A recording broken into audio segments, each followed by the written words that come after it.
السلام عليكم ورحمة الله. لكن كل بال بيكون itoni kontamala jandem be kudo be bawo mo na wala be amamo ko madala sina duwa ke moni jandem be do na ko almamo be dawda sina ina duwa ka bobo ni jandem be do na ko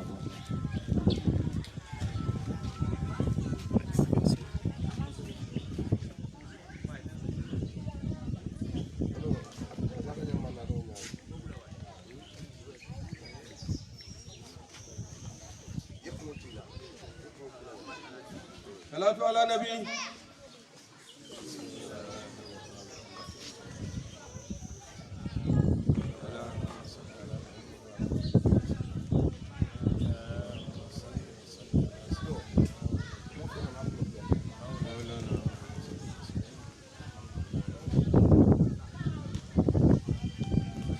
بسم الله الرحمن الرحيم الحمد لله رب العالمين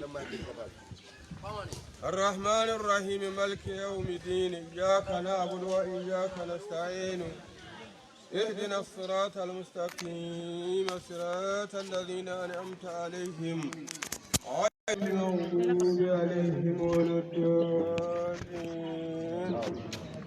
بسم الله الرحمن الرحيم الحمد لله الذي خلق السماوات والأرض في 7 أيام ثم استوى على العرش نسلم على سيدنا محمد وعلى آله وصحبه وسلم تسليما سابق الكلك نوره رحمة للعالمين جهوره كمن ستلا تنتك فلو بسم الله الرحمن الرحيم نافلو من ستلا تولا نملا بالا جونلا ككيسان نمو دان محمد عليه الصلاة والسلام فالتلا زكي سوجي داكان من ستلا نيمو أكتما نيا درونلا كلا عليه الصلاة والسلام أكو الجماعة رحمة الفرق الأغاب كايتان دينكو مبوندا من تساني ولمو كا لونتان كنتم من جيتا نان كانجان إنا تان كانجان مسلمي نانين بادية أنين حدمدية ngani mitini jamali kajang ka kumoli tandala barin toliman tawo fulale bar moli bena be wo fulale mba fulale ko alinga wakilinga bula usen dabo noma nema mole mude adum mole mi yalon ko abala fa warata bak parce que inte kunno ale nga lumen na nyoje nga konto nga konye ko mane en kaynam akonyam fundita nanne barin din jorbu so mannade akon sin hakilotu alatu ngan sabari kole an soni ale banom adu wumu kila la banke la ko kullu sidatin bada ha kafif nali kole njidoron soni ale banom useri lafta nyim bankunna nga nyonene nga nyodubeldi dino ba kafo nyin kono kafo soni ale ka samba kole ata jede barin safa ale ko man yatawakkala lalla fa huwa hasibuhu ala ko momin yela dan ken ya sembendinta alala mbe wasalal adu wote bayila nadiyata alay usen dabo be nyim banko marlale inshallah nadiyata alay usen be banko nyim marlale ada ba marla bala fale ka anin sone anin londi sifa anin london mi yalon ko simon nafa lonnalem adu lonna na tamital nyaato aka bala fa soto aliyel bari moma millon ni ko babulala kono aka batale kede aka batale ke adun alatalla fon wala hada madun ya mari ko alisi mo suwande al kono min salimar man sabanku banku man santan mo kana sije bari man so al besu duwa ko altalla si ban sakendo sindin kan ay mara adun tan woje ko wala mo usenu dabati alma ale so kayrola ale palaso le yirwa ale na tanka joni masibo joni fonyo joni kata jolla ale mako e fon par laftani min nga so do kayra kon ndele manji kilate ala le tamala ko libet bari ngalon ko mo morondi ni lata ala le lota tonya no me lota tonya fanam taman dal noma ika kanale alayhi salatu wassalam ko jama'o jama'an ni atara tonya te ya ka folo la kidi barabu kalaban wala ko jamu ar-rasulullah la yatasasu kila kafu lo akatama wonna wobuka janjang adum be jijikirin ko ala be mako elale ala be kayro kelanyele ala be sula kambe olale ala tallabe moli fanan kaya ala husaini ele fa lafta banko samana ya samanya bi kan mustawa sallallahu alaihi wasallam rabbana atina ma wadatana la rushlika ولا تكجنا يوم القيامة إنك لا تكلف الميعاد ربنا آتنا ما وعدتنا على رسلك ولا تكلف الميعاد اللهم صل على سيدنا محمد للفاتح لما أكلك ولكاتب لما سبك ناصر الحق بالحق والهدي إلى صراطك المستقيم وعلى آله حق قدره ومقداره العظيم اللهم صل على سيدنا محمد صلاة تنجينا بها من جميع الأحوال والآفات وتكدلنا بها من جميع السيئات وترفعنا بها عندك على درجات تبلغنا بها الخيرات من جميع الخيرات وفي حياة وتبنت بكفو نياتو ngalo musol alkana silawat nata karafa sonko fanan soto janyo milan sado yolen jineki dingolem nyin silo mo wolta campaign and organizing committee le besilo campaign and organizing committee karafa sonko le banyaton kaya kan atelem national campaign manager ti afanambe mabelin silo kanjang mumba wo bara wolem Ibrahima Dibati ni ko Ibrahima Dibadorong ngalom be hakilo ka Alhaji Ousainou Darboe Male Alhaji Ousainou Darboe kacanyo akanunte amnante nyim patiyo kono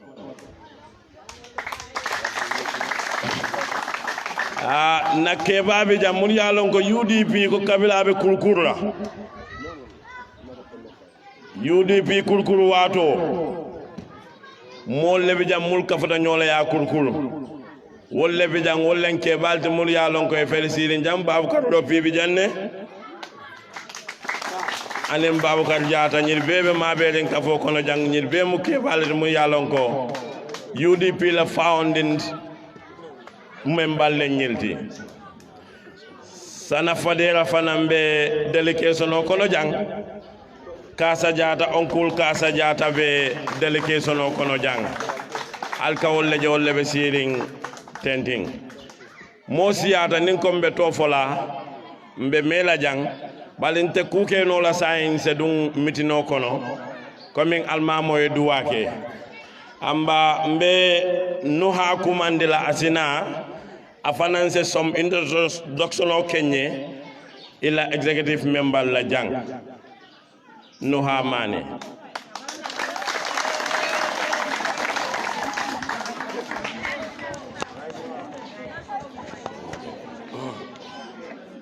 أعوذ بالله من الشيطان الرجيم بسم الله الرحمن الرحيم وصلى اللهم وسلم على نبينا محمد وآله وصحبه وسلم ببعد والبيكون تونا mol min yalon ko be ma berin jang kabirin dindin keba musuka fuke nyin sate fulo mol mu mebe jinak ka jata ne jinak niji ibela wato to je kan pinkol ya minke ibena ta kan ma be woto jang menna luntambal kontonna ko men aliya moy munir la nyamen wallem national executive member soluti mol min yalon ko be forum la moy kan ñine manke molti min yalon ko tol no kunta UDP kono le la kata ko ñi warta bake UDP kono bake be wolonne innum bebe sede ari wo fanan na bake be duwale fo ala talla si so sima ya bala inshallah nata dron pour kanna executive member min ya lon ko be mararing UDP la kuola nyin sate kono janto niji fana yela executive member sotole min ya lon ko be mararing ila kuola nyin kono bar coming albe ya lo nyamen ñi watin kono sangol le ketanna sate kono jang ñi sate fulolu mol banta jang woyen ni yokuya bake bari alla na ñim fanan afanan ce kuta purale ma be nan janto ba denu ni wonte albe ben dondir nyamin jila janto wo sembo ñimbe warla baba bakele bari wo sabu kama dron wala tinanga mitingo ñing nga doyandi tenti nga kanya ditenti yo ni nata kajate janto na executive member min yalon ko be marari UDP la ko jele me bela wala bintati alnya bala anin keba jamme anin fongo dingo suwadu mane anin ibrahima sonko aliya fananje sirin janne ditelle multimin yalon ko kata lamin dur ate fanan kabirin kunu ibe tendato wato mo me bela pour kamol makoy ni nada piarol wala mum fatu kasinka sonkoti ate fanan keta moti mi yalon ko mo bambandi mbale mati pati nyin kono ani mama sal jamme ani keba mane where is keba dione nyini be mu anna advice alleti ni na social secretary ye amlay jamme sotoje ani lamin ke jamme ani aroki sonko nyille munna jina kajate janto niji fana yele executive member sotole min yalon ko wolle be marari la ko la niji sate nyin kono jeto oto kaytandi UDP molla UDP structure soto nyi sate kono janne UDP structure soto nyi ayla no nyin kono le pour kaje ko min patie nyin ay balu laftala nyamen ay futawo nyin dinkra nyin to inshallah nyille mun na executive member ti so mimbe jedro wala mun drong be doli ngolle fayla mbe tembo min to mbe doli ni malo ke doli ngabale ka fay ikatara jikirim fenna raje wala na ala talla ka dila nyini mi wulite ibe wodoli fayol la kanan telephone kan janto pour que kangoy tandinna mune mu UDP la lon tan kongolti ngalon ko ni ndiya mo futatela ibe woli tandila mo la janne yo mbentel jinak janto ntel alinata nyamen ali janjele ibrahima ngalon ko ba Hussein protocole lem aliyen na janke nyaajele hani man fem faaliye woluto nga doli ngol fay sinin soma kamma mbe bi kono sama jina jikobe nya sama to mbe o doli ngo fayla telefonan kan kalnata doli fayola janyamen pour kinin sinin soma alsala hakilo bulantel nyi sate fulol mo me be kan kon telbe dulala to dame yalan ko mbe kole yala kono janto wo manke moye kumpati nyimbankun kan janto kabirin jela fannala silola fannala kola fannala kurangla fannala abe mu kole akolati intelle nyi satel fulol mu mebe kan janto woto mbe wodoli ngol fayla sinin soma kama ngalon ne bi na sembo balibulu alibakelale bari njikita ko nal nata semboto mbe jikirin ka altenyi la na jinakin ko la janto woto mbe wodoli ngol fayla altel mu mebe kan nal tata aliyewo kan wayitandin taliye ba Hussein lako jinakde nako nin 100% le musa fale ko 95% ba Hussein tale moti nyim banko nyi jirak ayla no nyin kono janto bar ndel fana ben na nyin kangol be kan fayla le nyinto alla ko sirol stadne wo fanna nyin kam ngalon ko dula talal be siaring mbal tentula bake mbal jayila nin diamo nyin tinyata mbulu wo mun na hadamadiya nasolati banatil nde salo bata ala ya tabaraka wa taala mba fulale assalamu alaikum wa rahmatullahi taala wa barakatuh Abaraka Noah, nganyine expect from you. Amba iko jilama o jilama kanyina jimi naw minna kanyina le nyina tan executive member kilin naja mo yalongo mfango bama ajam baling atele mun na second kia umanoti in lo nyomi constituency bare nte tambila woto ayatara man na musu jatol fana yitanda Allah nko mosiyata nyawo nyante molbe yitandi nolo bante tawno ayatara manyiri yitandi bawo United Democratic Party wulta suto ninyille ka wuli wulta tribulo ninyille ka wuli nin samaye mbute aka ninyille bute wotonte o sabo wotonte tambila la atamme fanantentu ke jayi wotombe mon kela sayin nse kiyamano kumandi mba muskeba ani mol sine kacha nga so minute fulala ani mol ne kacha bawo ta dula siyata mba muskebe bada woda asina ani mol kacha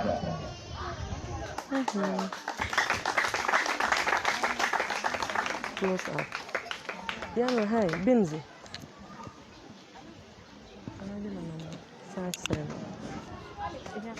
Assalamu alaikum wa rahmatullahi ta'ala wa barakatuhu. Mbe sate molu kontonna mbe na dun tambal kontonna mba fale ko bisimna leje ke tanya sewoti aketanya kontanoti sewo mi yalo mada ngobono fombe skafunyola nga ala tentu nga fanyola alhamdulillahi rabbil alamina tentobe man soye mi yembeda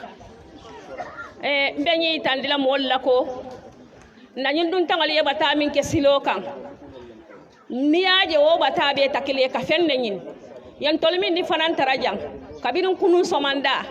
mbe lori nyi saten kono mbe kuntun na niyaje mbe wo kuntun ke lan ka fenne nyin mbe se ka funyola ala dani fo Allah taala man son kamin ina ya dinna wala mu ba usen nasira ngoti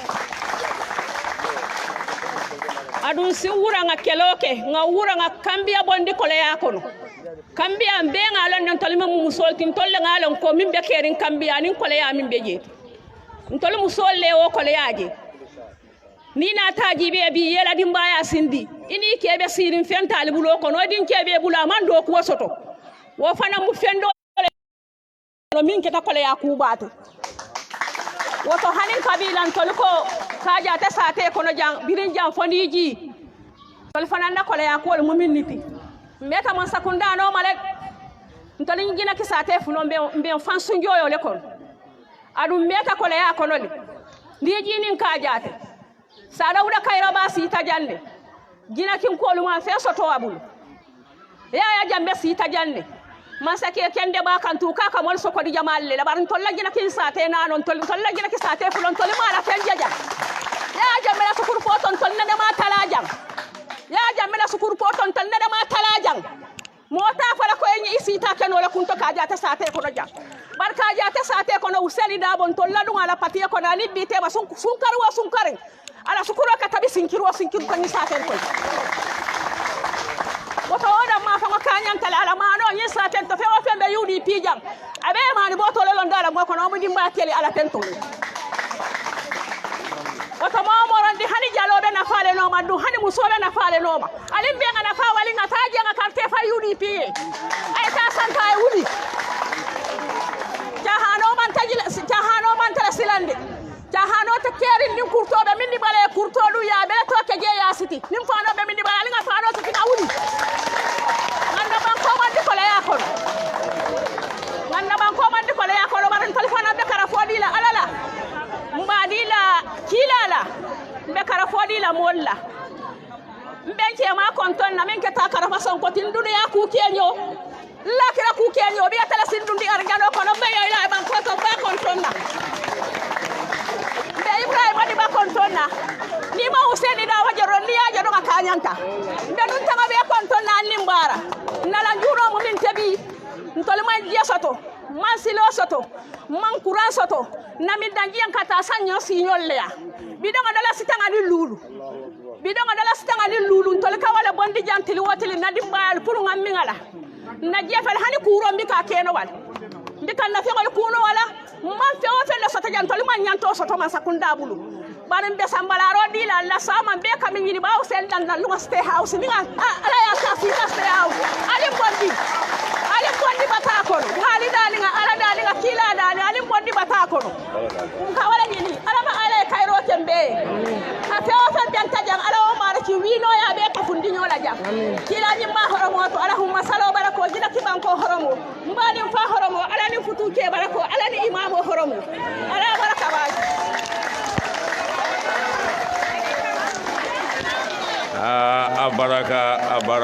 abaraka mba muskeba kuma kangol nyinyata ye kumo na ne dingole fo bari ndetambila manyin laleje kayitandi ko jinake ko inene man ani sukuru poto soto nyimman sakunda bulu balimbe nyitandira la ko nyimman sakunda nyin sate kono jam moti jam monka kemelul dapanso bondi tiloto adam barola dapanso tiloto adam barona la family wili keme wili talulu luwolung adam barona la family la dapanso mu wili keme wili taluleti woto adama man pare ka musol ma koy dalasi wili keme dalasi wil talo an adama na la muso na la family be ke ku didin ko la wili keme wil talulu to do non tiloto woto purale nyim fanal lonje nimboto woto fana mbe diamula do mun kumandela wala bekela mfango barinti ngalong mben kan di la janne jawo ngala muso di lan nal abem promise lal wala keta umarumaniti asina ni mole kacha ndam male bari mu de ba ma muside na folo ibrahima mbali nek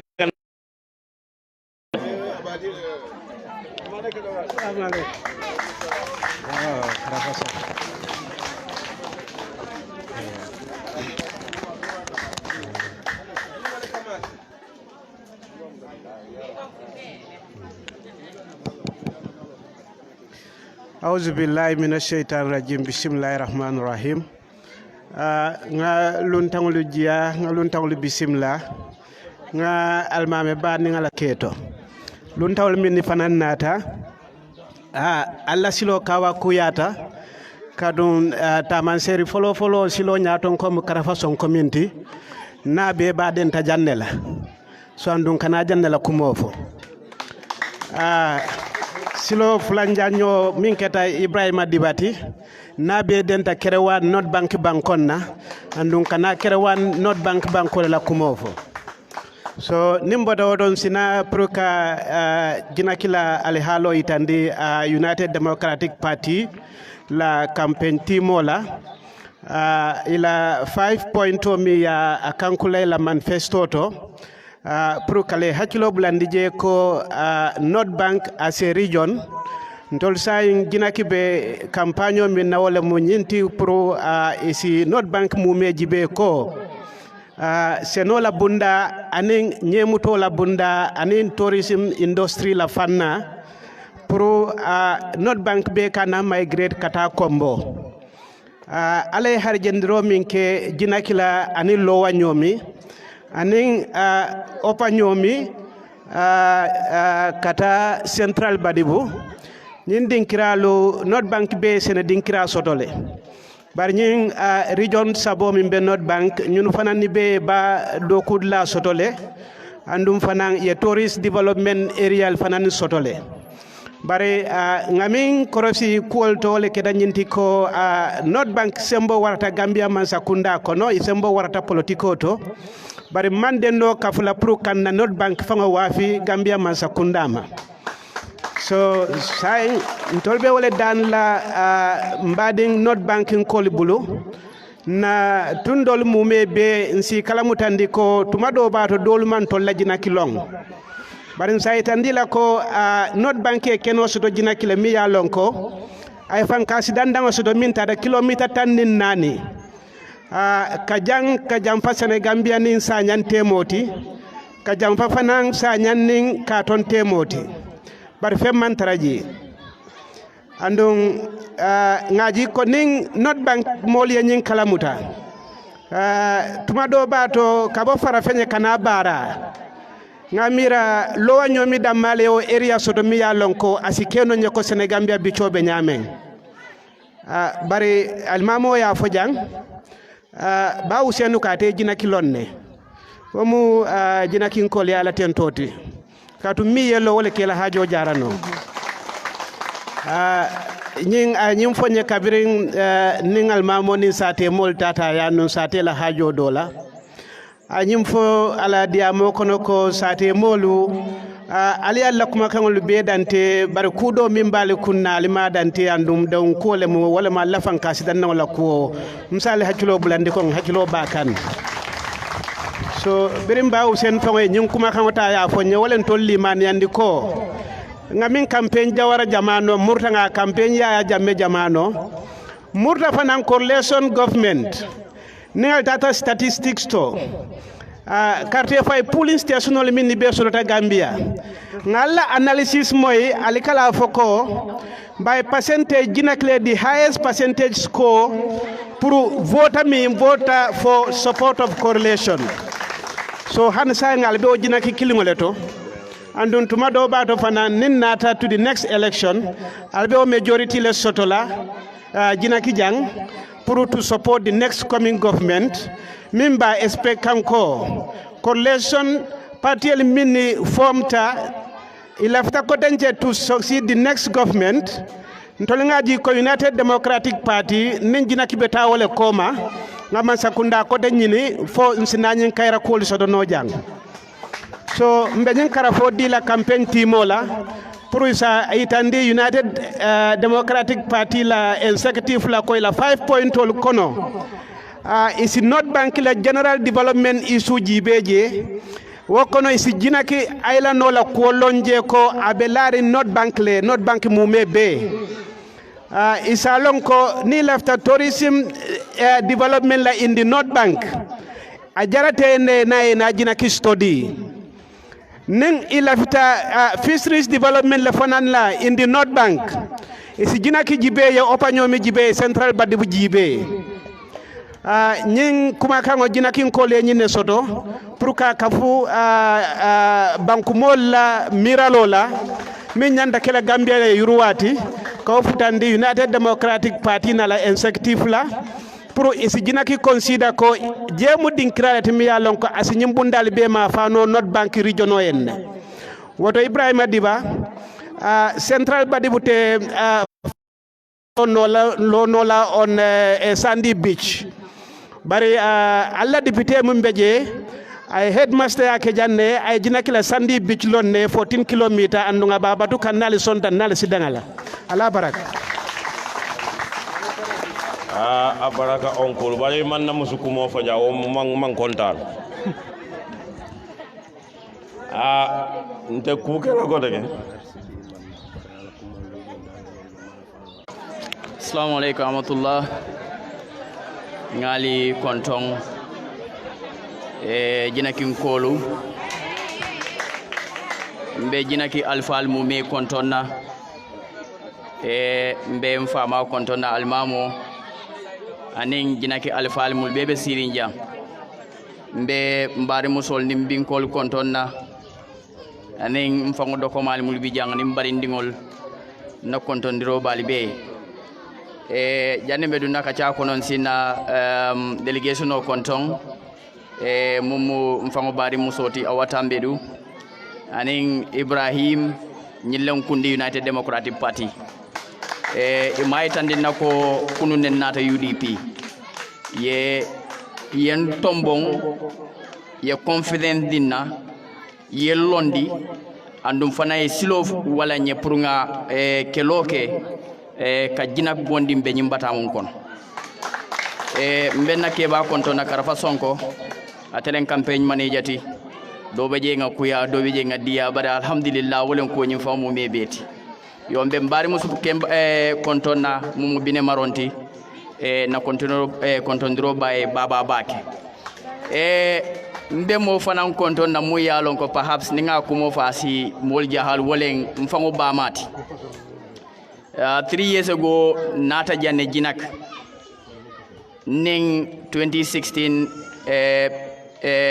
coalition 2016 na pick up on ni wol bina kanjang mfutata bara dunta moto kono malay mo ne fa Usain Dabo intenda murun dino la kan wotuma be NPP mba male mbar ngaji ndi moto kono nata adida ko tek nka ji nyumu UDP motolti bar bi afele sirin dala jang a kontano yem maba nam fi na kontondro be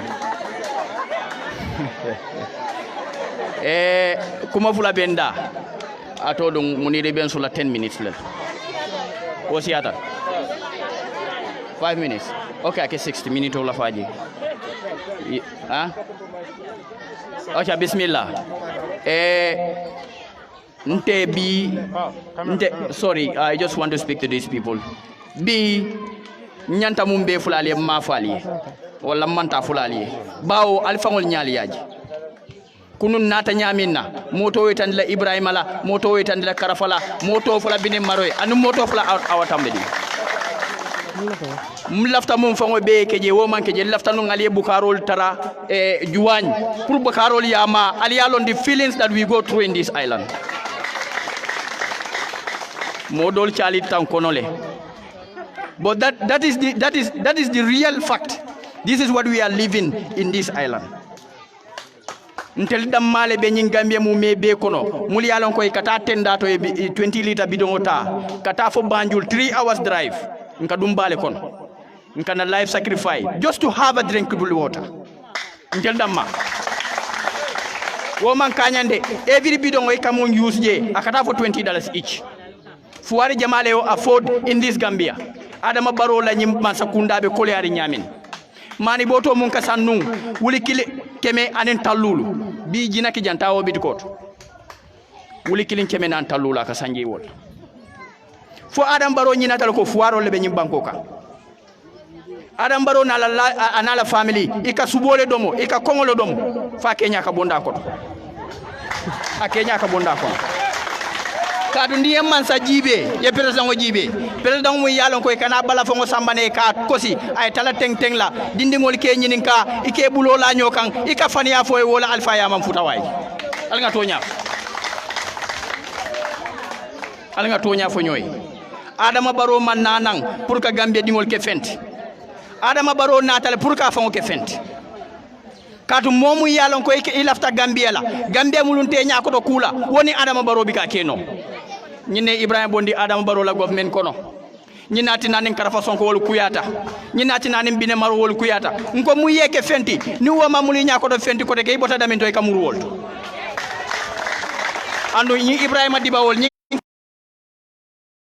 moti mu yalon ko amu munti bi wala Gambia la president woti bari mba fola moliye ko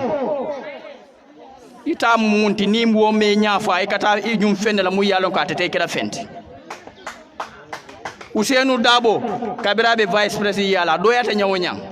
kabirin tata je nataje aning ala asudiyata nyawonyang ay moli kinan gam jinak janne pour kana sauver en kabe mako la nyamina fo nyembe nyama wo ko je femu yalon kabe laare mobi ko momo mbele Gambia la kole yalon atelle musolta atelle ka Gambia la kole yalon addingol lebe siden suwol kono imando ku soto ikana 10000 sambadan ko nangé la quartier sey bulo kon samebe mune fola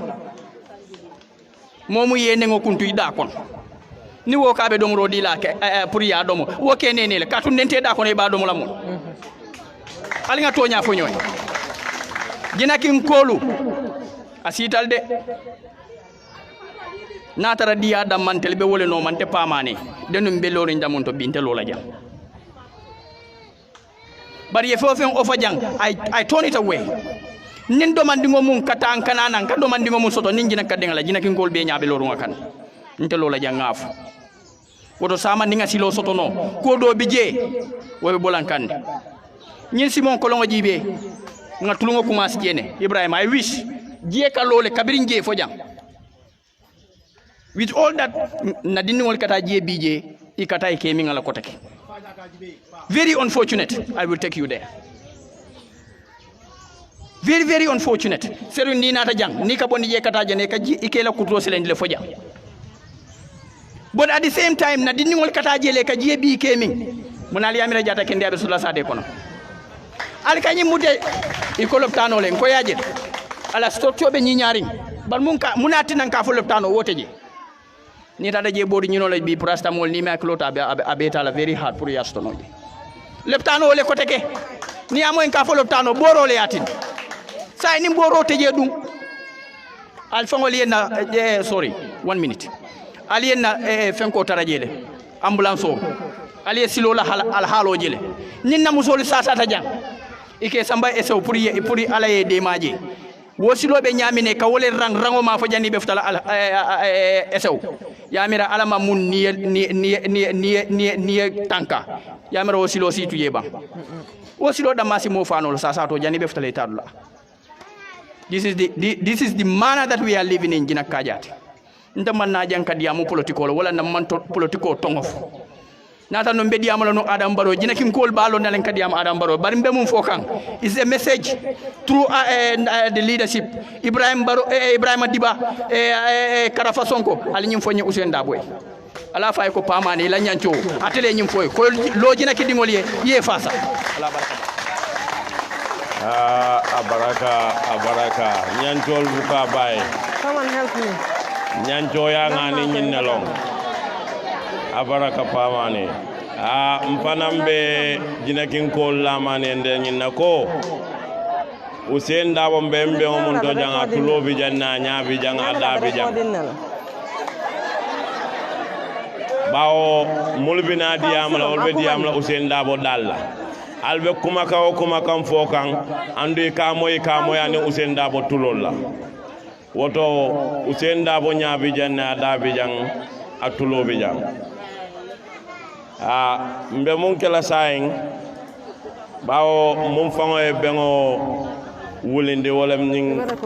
national campaign and organizing committee oton te fenkelan sita nse executive member command bawo ta labe siaring indi mol se kacha nyine mun nanga neto no nin se nijin call soto bon unfortunately man na wo soto jang nijin call nata silo di furu ye silo be bunya di kaja ten kolla oto nyinka woytande ko nyinjina ki fulo be mu kilon ba nyin lem ba kilim fa kilingoti woy nyitande bawo folo nkole mitingo kele ni jaay na ke jaba ni jinkol nata mo ko kay bunya mo ndina yaadi ka jatela oto nyin lem ba kilim fa kilingoti wo ko en kontan ba kembe nyin sate fulo be tentulam be jayila wala ndefenkela kote kense Ibrahima Diba Kumandi bawo ale mum bevo ni ajen kale Ousainou Darboe tulobi janna dabi jan nyaabi jang binet marombe Ousainou Darboe la ya marobe tamaka ani walla oto Ibrahima Diba sina anin kafo mol se kacha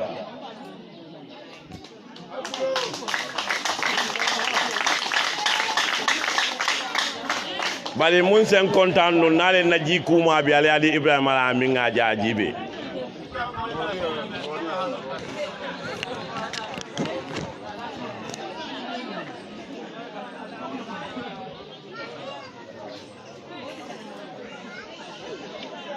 أعوذ بالله من الشيطان الرجيم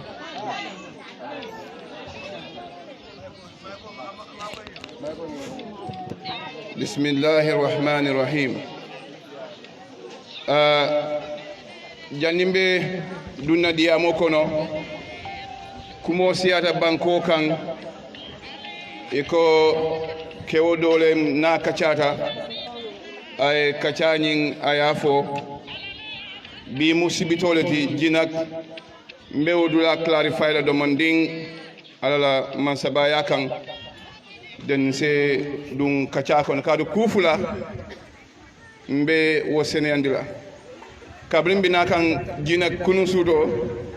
mbe moto ko ko kalfa fona mala be mol sambala ni lato munela ala yalon ngole fo bari kabrin diamulalu diamuta mol min be ni sade ko non de man fi ci awolti ntela wulu nyama ni nyawolti ntemam baraka wolti oto ni wol kanyi silole ma luolum ntela nyin silo ma kunu suto doron nte pisalta oto wol kete nu nyaadile ila balwo be kono non throughout tonya ni momo moti yelo bela inyantala mo dola sulo way ke la suloti mo dola koleya nyanta ke la koleyalti oto ngal hako dani wo mira sifala ni min dunda ni na haftalo bina kurfas mbe kam fare nenu I was so annoyed with Karafa bari tonya na janna kayrole kadu ngamenje nsewo sen kannole alfa baniye ani ninga mansakunda soto nse wo kol topotono yo audiol min findita kullo kacha I will tell every Gambian ka foko kendingo e men fo toña bala kumo konole na kacatale bari mo dole biye ka fay ko baate Bakary Mani député wole mati nga londi 1997 a laftaka seynan Gambia kana politikola mo sawarlim ba bari laftale nanata nan asela UDP kan kato aka malo ngabe tarla damin folo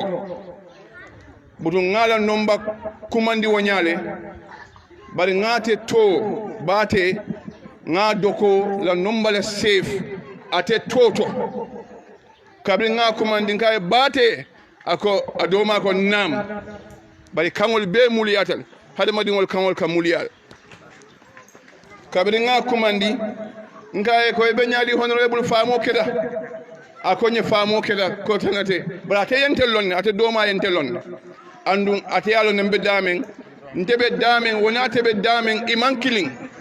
bari ayalon ka ngan kanu mole kumandi kabri nga o kumandi nkaye ko ajanyi man don dun kori man famala akonye ko man famala hani kabrabe leptano to nadi yamuda so nin kumu ayendi sifle diyamo kono nkaye ko ni nata nan Gambia nana yena la UDP kan nin kumu bi UDP lebe marali nyim bankola man futa man sakundale folo alin so do mandudo alin so ngani dula senen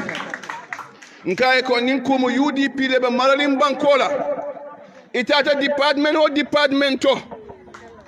nim mo tambije salon ko sayo be mo sobewdu wol be ni UDP le o manke ka fo ko ngakul lole wañar warante ko ngakudole fo bari kay tan dal sobe yamin be UDP kono anim moli be maka nyamen nkaye ni tala kombo UDP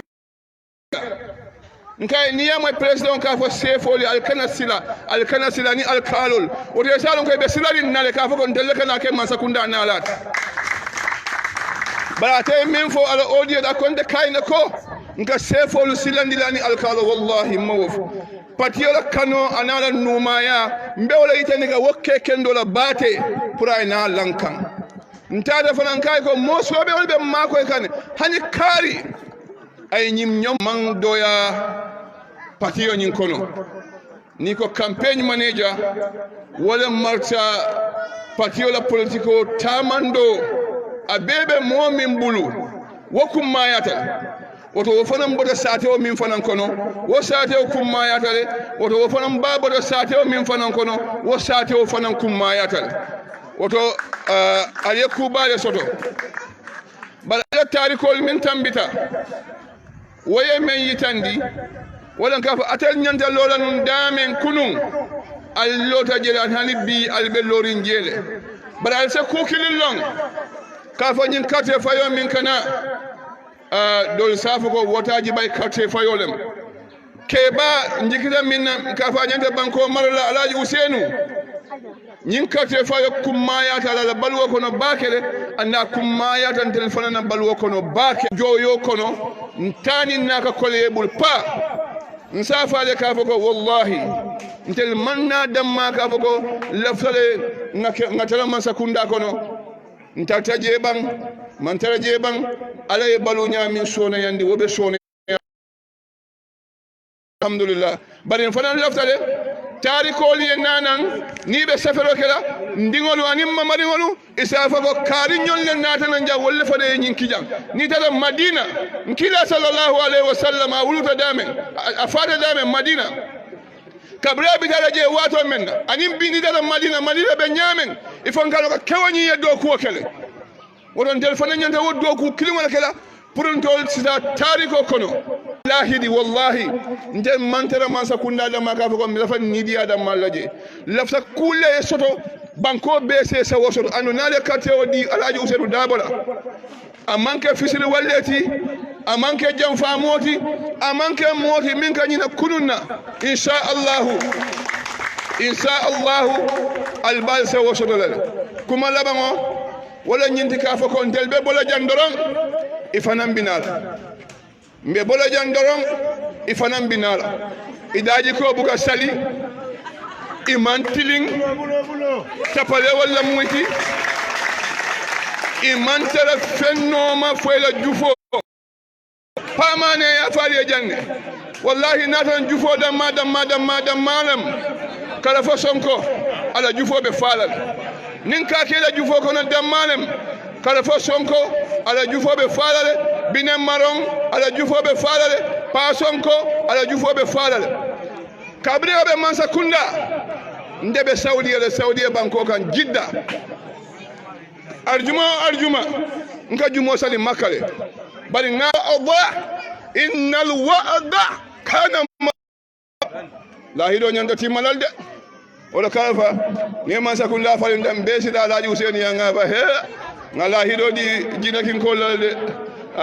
on ko lopi bi jang o ka control no assalamu alaikum wa rahmatullahi wa barakatuh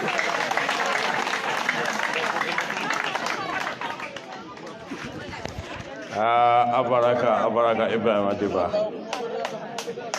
kumo betiyata bake yo abaraka bake Muniru abaraka bake jinakila committee folo mbe jinaki alkali almame be kontonna mbe jinakila UDP la committee ka jata ndiji be kontonna akitaño kontan koti bake pour kanana jambi kabiri nata fanan nga kursiro ke nga jero ke nga je ko tonya minka fo jinaki birum kunu wala be jang andu kabiri nata fanan ngam badu ngol dammal le tarajang nga nakkanun ter taraje nyakas Omar mbe jammum badu satelite jammu na satelite mbe unkotoma memo imamti mba konton na bake mba tentula ngala lo kangoje UDP lel amanke biti birum kunu ngalo nako a UDP kanule ay Ousainou Darboe Kano woto imam mbe konton na mbe jayla bake mbe jey konton na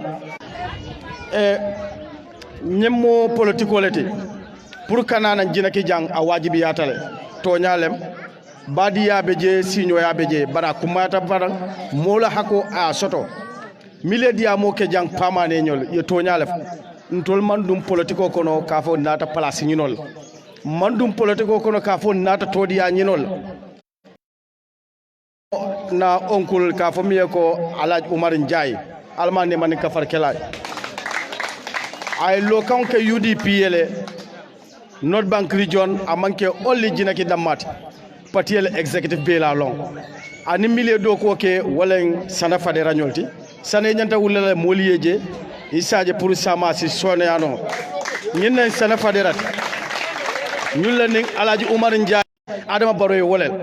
almankarte fay Adama Barrow dalil kilina Adama Barrow ma mankuto soto ama darjo soto ama wuluño soto because Adama Barrow kabri Ousainou Darboe soronte ntela fintindi ka samba North Bank region fo gina kin ko le carte fayay ñin dalil flole kan bar bi politiko fo fintita je mol kanane re ka ko alnga tam fana nga harge do moje dol ba fla konte ken wala opposition oti bil ka ko le nyama mammoje duniya kono min hormanta yat min tamida Adama Barrow Ousainou Darboe kaba bota prison bari to sobitala kabir Adama Bakuriya commencé la a manke ko kabir Ousainou Darboe finditalen kabin tol nga Adama Barrow tombon wato mina wotama Kuriya start bari mallafi ka fonu bayri ninga fo Ousainou Darboe nyolbe mbaro kono konta fola mallafi pour ka wali bari sikan kilenti pour ka Adama ka Ousainou Darboe bondi prison wodalula tina ngande afe ntarta pour ka ya jame bondi palaso nyint bari Ousainou Darboe dum mole miyalon ko kamma bayring a ka kun kilin wala na fale kan amma ke Gambia kan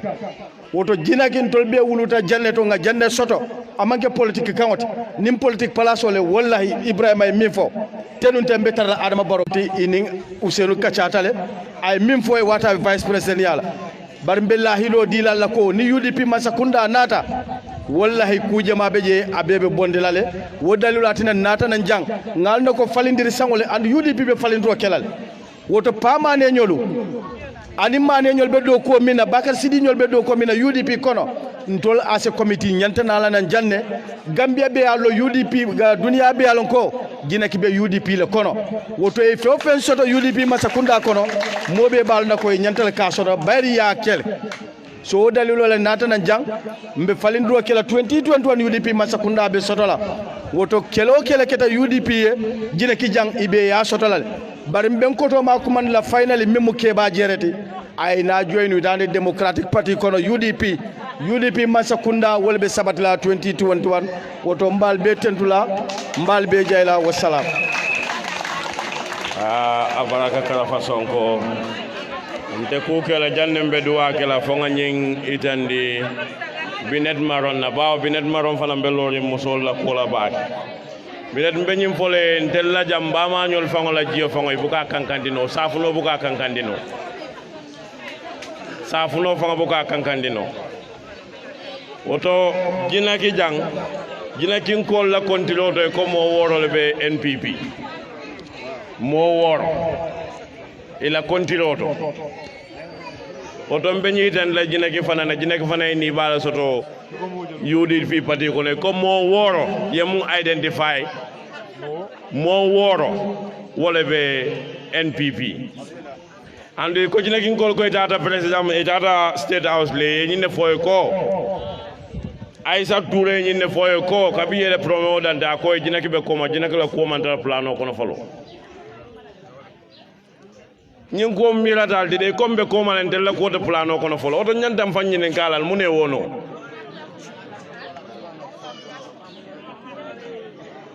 ñi ko lafta al ya funtanda ay fintide media kana en ko de ko ma de mba Aïssa Touré ñi kalal mu ne wono tel be ko ma say so da carte ke so la jang mombe ko mo be kana carte ke ñi no woya yo ala baraka jine kale ni bala soto UDP kono bawo pamane be ñing jine ki dingum be executive kono ay molulu sile